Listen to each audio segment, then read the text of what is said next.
যাদবপুরে যে ছাত্রী মৃত্যুর ঘটনার পর নানান প্রশ্ন হচ্ছে সোশ্যাল মিডিয়াতে, বিশেষ করে এই যে বাম ছাত্র সংগঠন এসএফআই, যেখানে এ রাজ্যে কোনো ছাত্র বা ছাত্রীর মৃত্যু ঘটলে তারা রাস্তায় নামে, কিন্তু যাদবপুরের ক্ষেত্রে তারা কেন রাস্তায় নামেনি এই নিয়ে প্রশ্ন উঠছে। কি বলবে? যাদবপুরে সিসিটিভি লাগানোর জন্য কলকাতা হাইকোর্টে একটি মামলা হয়েছিল। সেই মামলার লাস্ট অর্ডার হচ্ছে যাদবপুরের এক্সিকিউটিভ কাউন্সিল তারা সরকারের কাছে ফান্ড চেয়ে পাঠিয়েছে, রাজ্য সরকার ফান্ড ডিসবার্স করেনি, রাজ্য সরকার ফান্ড দেয়নি। কিন্তু গোটা বাজার গরম করে দেওয়া হয়েছে যেন অ্যাজ ইফ আমরা বলেছি সিসিটিভি লাগাতে হবে না। আমরা ফ্রম দ্য ডে ওয়ান বলেছি সুরক্ষার স্বার্থে, নিরাপত্তার স্বার্থে সিসিটিভি লাগাও, এক নম্বর কথা। দু নম্বর কথা হচ্ছে সরকারি প্রতিষ্ঠানের মধ্যে আনন্যাচারাল ডেথ, সেই আনন্যাচারাল ডেথে রাজ্য সরকারের কোনো দায় নেই, সেই আনন্যাচারাল ডেথে প্রতিষ্ঠানের কোনো দায় নেই। দায় কার? বামপন্থীদের। বামপন্থীরা কেন মিছিল করছে না? এসব ছাগলের তৃতীয় চতুর্থ সন্তানরা কারা এইসব কথা বলে? এদেরকে ছাগলের তৃতীয় চতুর্থ সন্তান বলা যেতে পারে। কিন্তু টিএমসিপি এবং এবিভিপি তারা একেবারে দাবি করছে। ওটা কি এবিসিডি না কি বললে? এবিভিপি। এবিসিডি এবিভিপি পশ্চিমবাংলায় আছে, উত্তরপ্রদেশে আছে, দিল্লিতে আছে, জানি। তৃণাঙ্কুর ভট্টাচার্য তিনি তো একেবারে মিছিল থেকে প্রকাশ্যে দাবি করছেন যে এই যারা এসএফআই এর ছাত্ররা রয়েছেন এবং যারা অতি বামরা রয়েছে তারা সিসিটিভি লাগাতে দেয়নি। মনোজিতের সময় কি ভোগ পাচ্ছিল নাকি? তখন রাস্তায় নামতে পারেনি? তখন তারা রাস্তায় ছিল। কোন রাস্তায় ছিল? কোন রাস্তায় ছিল?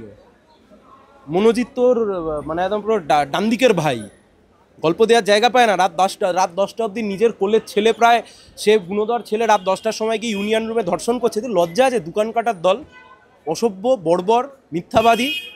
এই মৃত্যু কেন ঘটলো এর জবাব চাইছে বামেদের থেকে, অর্থাৎ এই সরকার চালাবে ওরা, আর সরকারি শিক্ষা প্রতিষ্ঠানের মধ্যে আনন্যাচারাল ডেথ হলে জবাব দেবো আমরা। বিদে নিক এগুলো, এদের দিয়ে কিছু হবে না। চুরি চিটিংবাজি ছাড়া এদের দিয়ে কিছু হবে না। ধীরে ধীরে নেতা, কোনো কাজ নাই এদের। এরা এখনো ছাত্র নেতা আছে। অরূপ চক্রবর্তী বলছেন এই কথা। কি বলছে? বামেদের থেকে জবাব চাই, এই এসএফআই জবাব দাও। হ্যাঁ, পুলিশ মন্ত্রীর নাম হবে মমতা ব্যানার্জি, আর মারা গেলে বামেদের থেকে জবাব দেবে। সব মানে কি বলবো, দুর্ভাগ্যের বিষয় পশ্চিমবাংলার রাজনীতিটা বালখিল্যতায় পরিণত হয়েছে। শুভেন্দু অধিকারী তিনি বলছেন যে এই সমস্ত এই মাকুড়াই যাদবপুর ইউনিভার্সিটিতে এই মদ গাঁজার ঠেক বসিয়েছে। এইসব মদ গাঁজার ঠেক বসিয়েছে। মধ্যপ্রদেশে ওনার মন্ত্রী মাঝ রাস্তায় যে ভিডিও পাবলিশ হয়েছিল উনি দেখেছেন? মাকু সেকু সব বুঝলাম। মধ্যপ্রদেশে বিজেপির নেতা মাঝ রাস্তায় যা সুন্দর একটা ভিডিও বেরিয়েছিল উনি দেখেছেন? না দেখলে বলবেন, আমরা পাঠিয়ে দেবো। এবং তিনি বলছেন যাদবপুর থেকে এইসব পার্থেনিয়ামদেরকে শুভেন্দু অধিকারী সাফ করে ছাড়বে, বিজেপি সাফ করে দেবে। কাকে সাফ করবে? কে সাফ করবে? যাদবপুর বিশ্ববিদ্যালয় একটা ইনস্টিটিউশন যেখানে পড়াশোনা হয়। ঠিক যেমনভাবে এই কল্যাণীর বুকে সম্ভবত ইনস্টিটিউটের নাম ISSER, সেন্ট্রাল গভর্নমেন্ট চালায়। ভারতবর্ষের শিক্ষা দপ্তর তার ফান্ডিং করে।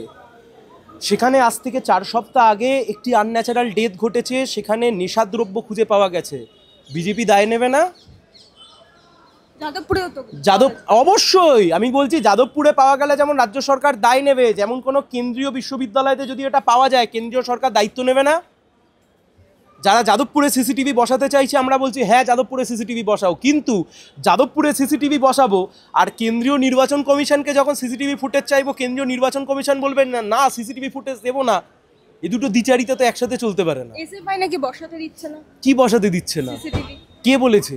তৃণাঙ্কুর ভট্টাচার্য দাবি করছে। ওর বয়স বাড়ছে, মাথা গন্ডগোল হচ্ছে। বেশি বয়সে ছাত্রনেতা হলে এই অসুবিধে হয়।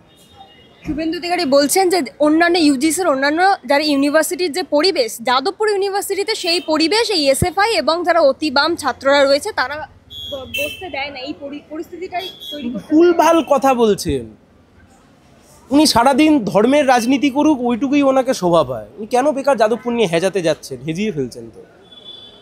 কেন্দ্রীয় সরকার যাদবপুরকে প্রাইম ইনস্টিটিউশন হিসেবে বলছে, বিভিন্ন রকমভাবে তাদেরকে যা খ্যাতি যা তারা অর্জন করেছে তা তারা বলছে। আমরা বলছি একই ঘটনা যখন কেন্দ্রীয় বিশ্ববিদ্যালয়তে যখন হয় তখন বিজেপি কেন দায় নেবে না? আর যদি আনন্যাচারাল ডেথ হয়ে গিয়ে থাকে, আনন্যাচারাল ডেথের দায় তো রাজ্য সরকারকে নিতে হবে। আমরা তো তদন্ত করতে যাব না। আজ থেকে 2 বছর আগে স্বপ্নদীপ খুন হলো, তদন্তের কি হলো? ইনভেস্টিগেশনের কি হলো? ট্রায়ালের কি হলো? কারুর কোনো গল্প নেই, শুধু উচ্চাবাচ্চা নেই, শুধুমাত্র ফালতু গল্প দিচ্ছে। শেষ একটাই প্রশ্ন করবো, আরজি করে যেভাবে ধর্ষণ হয় সেই মেয়েটি তাকে খুন করা হয়েছিল, সেই জায়গা দাঁড়িয়ে সেই বিচার এখনো আমরা পাইনি। যাদবপুরের এই বিচার কি পাওয়া যাবে? পশ্চিমবাংলার কোন বিচার পাওয়া গেছে? কোন বিচার পাওয়া গেছে? মাঝে মাঝে তো শুভেন্দুবাবুও বলেন উনি বিচার না পেয়ে বিজেপিতে চলে গেছেন, ভাইপোও নাকি মাঝে মাঝে বিচার পায় না বলে এদিক ওদিক করে। গোটা বাংলাটায় অন্যায় অবিচার ছাড়া আর কিছু নেই।